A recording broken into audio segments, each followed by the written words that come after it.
ഭാരതീയ ജനതാ പാർട്ടിയുടെ ചരിത്രത്തിൽ പുതിയൊരു അധ്യായം കുറിച്ചുകൊണ്ട് ബിജെപിയുടെ ദേശീയ അധ്യക്ഷനായി 45-കാരനായ നിതിൻ നബിൻ സിൻഹ ചുമതലയേറ്റു.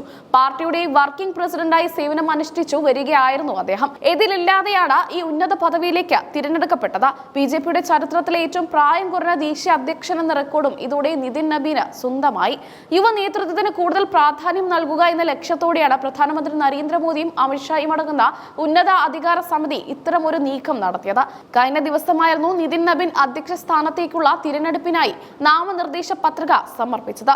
പാർട്ടിയുടെ മുതിർന്ന നേതാക്കളുടെ വൻ നിര തന്നെ പത്രികാ സമർപ്പണ വേളയിൽ അദ്ദേഹത്തോടൊപ്പം ഉണ്ടായിരുന്നു എന്നത് ശ്രദ്ധേയമാണ്. കേന്ദ്ര ആഭ്യന്തരമന്ത്രി അമിത്ഷാ, നിതിൻ ഗഡ്കരി, ധർമ്മേന്ദ്ര പ്രധാൻ, ഭൂപേന്ദ്ര യാദവ്, കിരൺ റിജിജു തുടങ്ങിയ പ്രമുഖർ പത്രികാ സമർപ്പണത്തിന് സാക്ഷ്യം വഹിച്ചു. നിതിൻ നബീൻ മാത്രമാണ് അധ്യക്ഷ പദവിയിലേക്ക് പത്രിക നൽകിയത് എന്നതിനാൽ തിരഞ്ഞെടുപ്പ് കേവലം ഔദ്യോഗിക നടപടി മാത്രമായി മാറി. ദേശീയ സംസ്ഥാന കൗൺസിൽ നേതാക്കൾ ഉൾപ്പെടുന്ന ഇലക്ടറൽ സമിതി ഐക്യകണ്ഠേന നിതിൻ നബീനെ അധ്യക്ഷനായി പ്രഖ്യാപിച്ചു. JP നദ്ദയുടെ കാലാവധി അവസാനിച്ച ഒഴിവിലേക്കാണ് ഈ യുവ നേതാവിന്റെ കടന്നുവരവ്. പുതിയ അധ്യക്ഷനെ അഭിനന്ദിച്ചുകൊണ്ട് പ്രധാനമന്ത്രി നരേന്ദ്രമോദി നടത്തിയ പ്രസംഗം പ്രവർത്തകരിൽ വലിയ ആവേശമാണ് ഉണ്ടാക്കിയത്. ഇന്നു മുതൽ നിതിൻ നബീനാണ് എന്റെ നേതാവ്, ഞാനൊരു സാധാരണ പ്രവർത്തകൻ മാത്രമാണ് എന്നായിരുന്നു മോദിയുടെ വാക്കുകൾ. പാർട്ടികളിലെ അച്ചടക്കവും അധികാര ശ്രേണിയും എത്രത്തോളം പ്രധാനമാണെന്ന് ഓർമ്മിപ്പിക്കാനാണ് പ്രധാനമന്ത്രി ഇത്തരമൊരു പ്രസ്താവന നടത്തിയത്. പുതിയ അധ്യക്ഷന്റെ കീഴിൽ പാർട്ടി കൂടുതൽ ഉയരങ്ങളിൽ എത്തുമെന്നും അദ്ദേഹം പ്രത്യാശ പ്രകടിപ്പിച്ചു. കേരളത്തെക്കുറിച്ച് പ്രധാനമന്ത്രി നടത്തിയ പരാമർശവും ശ്രദ്ധേയമായി. വരാനിരിക്കുന്ന തിരഞ്ഞെടുപ്പുകളിൽ കേരളം BJPക്ക് വലിയ അവസരം നൽകുമെന്നും ദക്ഷിണേന്ത്യയിൽ പാർട്ടി വലിയ മുന്നേറ്റം നടത്തുമെന്നും മോദി ആത്മവിശ്വാസം പ്രകടിപ്പിച്ചു. ബീഹാറിൽ നിന്നുള്ള കരുത്തുറ്റ യുവ നേതാവാണ് നിതിൻ നബീൻ. 5 തവണ ബീഹാർ നിയമസഭയിലേക്ക് തിരഞ്ഞെടുക്കപ്പെട്ട അദ്ദേഹം രാഷ്ട്രീയ പാരമ്പര്യമുള്ള കുടുംബത്തിൽ നിന്നാണ് വരുന്നത്. അന്തരിച്ച പ്രമുഖ BJP നേതാവ് നബീൻ കിഷോർ സിൻഹയുടെ മകനാണ് അദ്ദേഹം. കഴിഞ്ഞ ഡിസംബർ 14-നായിരുന്നു നിതിൻ നബീനെ പാർട്ടിയുടെ വർക്കിംഗ് പ്രസിഡന്റായി നിയമിച്ചത്. പ്രധാനമന്ത്രിയുടെ നേരിട്ടുള്ള താൽപര്യപ്രകാരമായിരുന്നു ഈ നിയമനമെന്ന് അന്ന് തന്നെ റിപ്പോർട്ടുകൾ ഉണ്ടായിരുന്നു. നിലവിൽ പട്നയിലെ ബാങ്കിപൂർ മണ്ഡലത്തിൽ നിന്നുള്ള MLA ആയ അദ്ദേഹം ബീഹാറിലെ നിതീഷ് കുമാർ മന്ത്രിസഭയിൽ പൊതുമരാമത്ത് വകുപ്പ് മന്ത്രിയായി മികച്ച പ്രവർത്തനം കാഴ്ചവെച്ച് വരികയായിരുന്നു. ABVP-യിലൂടെയാണ് നിതിൻ തന്റെ രാഷ്ട്രീയ ജീവിതം ആരംഭിച്ചത്. വിദ്യാർത്ഥി രാഷ്ട്രീയത്തിൽ സജീവമായിരുന്ന കാലം തൊട്ടേ മികച്ച സംഘാടകൻ എന്ന പേര് അദ്ദേഹം നേടിയെടുത്തിരുന്നു.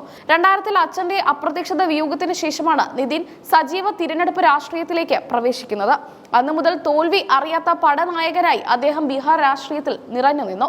2010 മുതൽ 2025 വരെയുള്ള കാലയളവിൽ തുടർച്ചയായ വിജയങ്ങളാണ് അദ്ദേഹം നേടിയത്. നഗരവികസനം, അടിസ്ഥാന സൗകര്യ വികസനം തുടങ്ങിയ പ്രധാന വകുപ്പുകൾ കൈകാര്യം ചെയ്തതിലൂടെ ഭരണ നിപുണതയും അദ്ദേഹം തെളിയിച്ചു. ദേശീയ അധ്യക്ഷ പദവിയിലേക്ക് നിതിൻ എത്തുമ്പോൾ BJP ലക്ഷ്യമിടുന്നത് 2029-ലെ പൊതു തിരഞ്ഞെടുപ്പ് കൂടിയാണ്. യുവാക്കളെ പാർട്ടിയിലേക്ക് ആകർഷിക്കാൻ നിതിന്റെ നേതൃത്വത്തിന് സാധിക്കുമെന്ന് കേന്ദ്ര നേതൃത്വം കണക്കുകൂട്ടുന്നു. ബീഹാറിലെ രാഷ്ട്രീയ സാഹചര്യങ്ങളിൽ BJPയെ ശക്തിപ്പെടുത്തുന്നതിൽ നിതിൻ നബീൻ വഹിച്ച പങ്ക് വളരെ വലുതാണ്. ഈ അനുഭവ സമ്പത്ത് ദേശീയ തലത്തിൽ പാർട്ടിയെ നയിക്കാൻ അദ്ദേഹത്തിന് മുതൽക്കൂട്ടാകും. പഴയ തലമുറയും പുതിയ തലമുറയും തമ്മിലുള്ള ഒരു പാലമായി നിതിൻ നബീൻ പ്രവർത്തിക്കണമെന്നാണ് പാർട്ടിയുടെ ആഗ്രഹം. മുതിർന്ന നേതാക്കളുടെ ഉപദേശങ്ങൾ സ്വീകരിച്ചുകൊണ്ട് തന്നെ നവീനമായ ആശയങ്ങൾ നടപ്പിലാക്കാൻ അദ്ദേഹം പരിശ്രമിക്കും. JP നദ്ദയുടെ കാലയളവിൽ BJP കൈവരിച്ച നേട്ടങ്ങൾ തുടരുക എന്നത് നിതിൻ നബീന് മുന്നിലുള്ള വലിയ വെല്ലുവിളിയാണ്. വരാനിരിക്കുന്ന നിയമസഭാ തിരഞ്ഞെടുപ്പുകളാണ് അദ്ദേഹത്തിന്റെ ആദ്യത്തെ പരീക്ഷണ ഘട്ടം. നിതിൻ നബീൻ സിൻഹയുടെ സ്ഥാനാരോഹണം BJP-യിൽ ഒരു തലമുറ മാറ്റത്തിന്റെ സൂചനയാണ് നൽകുന്നത്. വരും വർഷങ്ങളിൽ ഇന്ത്യൻ രാഷ്ട്രീയത്തിൽ ഈ 45-കാരന്റെ നീക്കങ്ങൾ നിർണായകമായിരിക്കും. ദേശീയ അധ്യക്ഷനായി ചുമതലയേറ്റ ശേഷം നിതിൻ നബീൻ ഉടൻ തന്നെ വിവിധ സംസ്ഥാനങ്ങളിലെ പാർട്ടി ഘടകങ്ങൾ സന്ദർശിക്കുമെന്നാണ് വിവരം. കേരളം ഉൾപ്പെടെയുള്ള സംസ്ഥാനങ്ങളിൽ പാർട്ടിയെ ശക്തിപ്പെടുത്താനുള്ള പ്രത്യേക പദ്ധതികൾ അദ്ദേഹം തയ്യാറാക്കും.